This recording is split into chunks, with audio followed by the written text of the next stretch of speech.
So by now we have done a lot of different steps. We have made a research about keywords. We found our focused keywords. Then we start creating our web page, following instructions from SEO perspective, and so on and so on.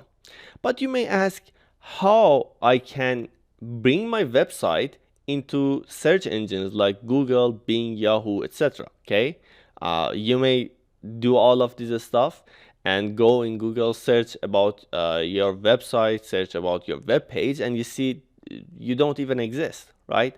How you can connect your website, how you can, let's say it this way, how you can introduce your website to the search engines.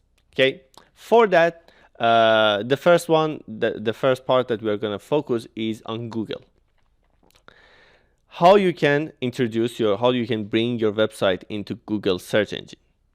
In the Excel sheet that we had, in the Google sheet that we had, at the bottom of the page here in the tools, I have put Google Search Console, or you can go ahead in Google and search for it. Here is the link. Open the link.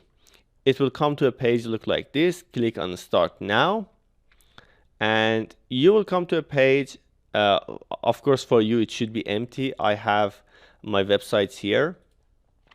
Before it had a different looks, but recently Google changed it. Before, Google Search Console looked like this. If you see something like this, don't panic. It's the same thing.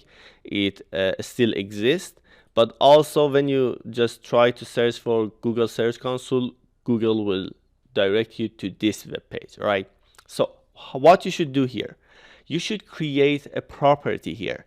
Your property is your website. So you create a property here and tell Google Search Console that, hey, this is my website, okay? Bring it into search results, right? So how you can create a property. At the top left side here, you see this is my website. Just click on it, and at the bottom of it, you will see it is written add property, right? So here you will come and write down, let's say, let me just take my own URL and change this part to, for example, test.com. Okay, click on continue, and Google Search Console will start to verify your website. And the verifying part is a little bit, you have to do some things, but it is easy. Okay, so there are different ways to verify your website, your property on Google Search Console. And Google itself is doing a great job here explaining everything. There are, for example, here, there are 5 ways right now.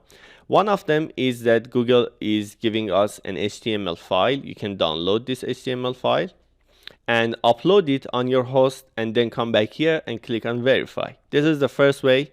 The second way is HTML tag.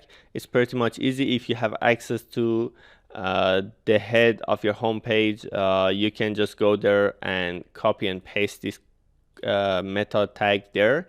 Or if you're using WordPress on Yoast, you can do all these things, right? So you can come here, for example, if you have set up Yoast on your WordPress dashboard, just click on it, and at the top select Webmaster. Here is the part that you can verify different search engines. As you can see here, we have Bing, we have Google, we have Yandex, and etc. So how you can do that, what you should do.